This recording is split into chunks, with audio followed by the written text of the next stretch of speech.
Juan Kapitulo 6, versikulo 35. Si Jesus miingon kanila, "Ako mao ang pan nga naghatag sa kinabuhi. Ang muari kanako dili nagayod gutomon, ug ang mutuo kanako dili nagayod uhawon." Ang mga puno Pan sa kinabuhi.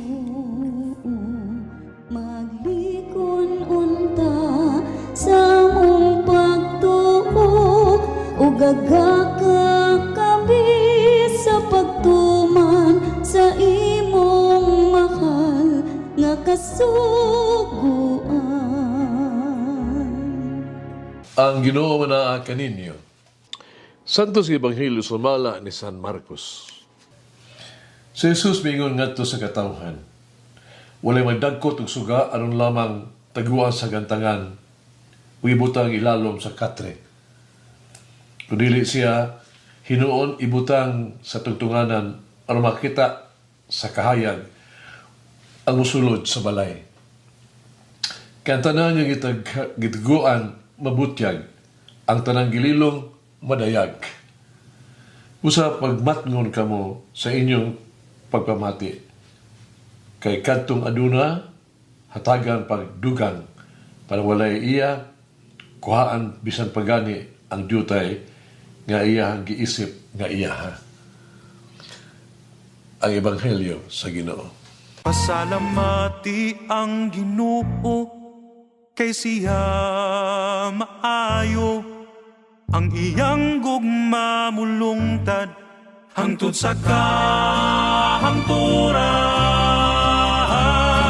Pasalamati ang Diyos sa tanang mga Diyos, ang iyang gugma malungtaron. Pasalamati ang Ginoo sa mga Ginoo, ang iyang gugma balungtaron.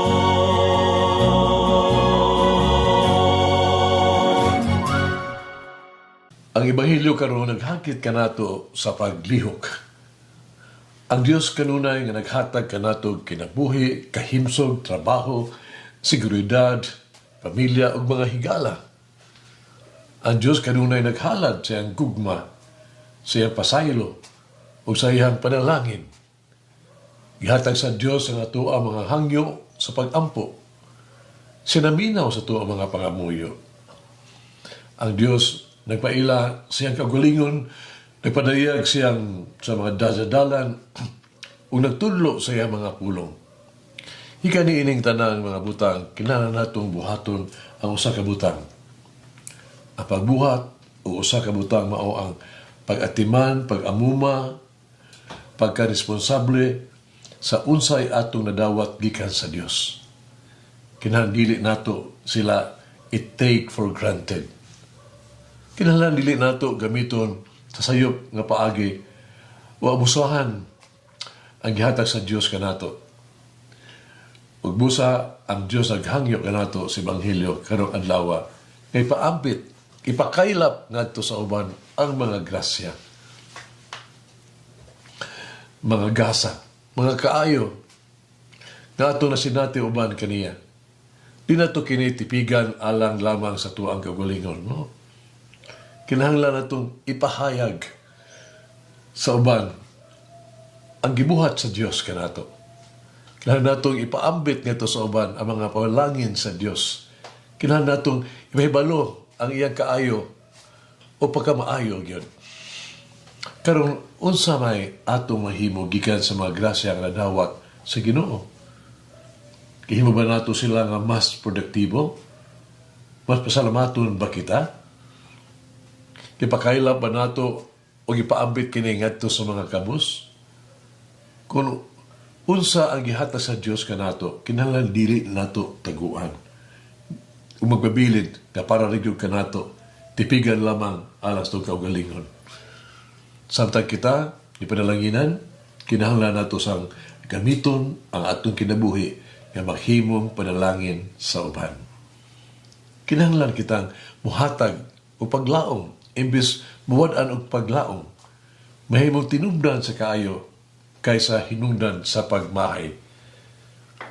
Napakita kitag kabalaka kaysa kagahi sa kasing-kasing.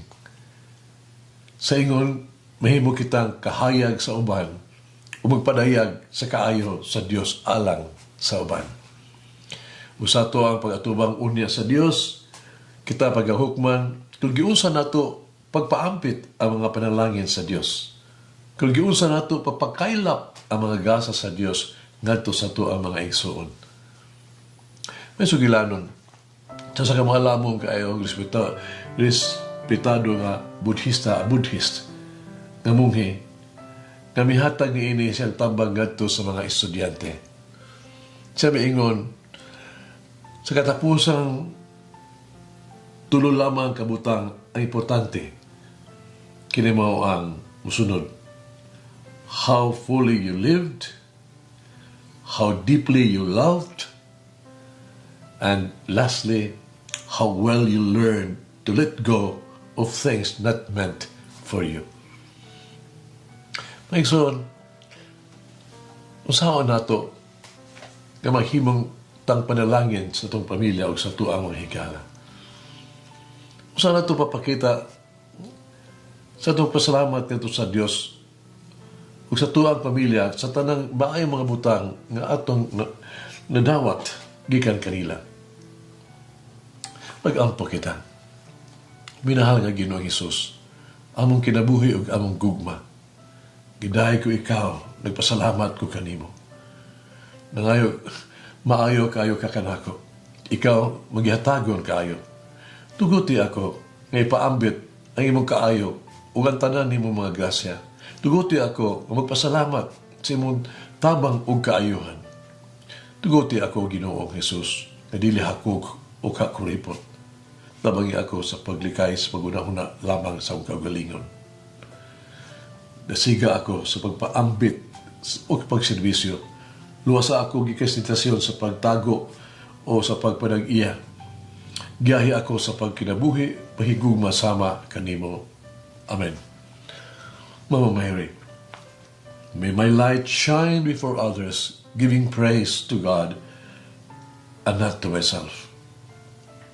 Ug manalangin ang Diyos magagahom sa tanan, Amahan, Anak, Espiritu Santo. Amen. May the Lord of the divine mercy bless us all, heal us from all diseases and suffering. Ayun unta niya kita, tanang mga sakit na sa lawas o sa kalag, body and soul. In the name of the Father, the Son, and of the Holy Spirit. Jesus, I trust in you. Amen. Kay galaan inyong nabati ang pagpaambit ug hamubong pamalandong sa pulong sa Dios pinaagi sa tulumanon pan sa kinabuhi nga gidumala ni Monsignor Daddy Silva. Hangtod na usab sa sunod higayon, daghang salamat. The bread of love.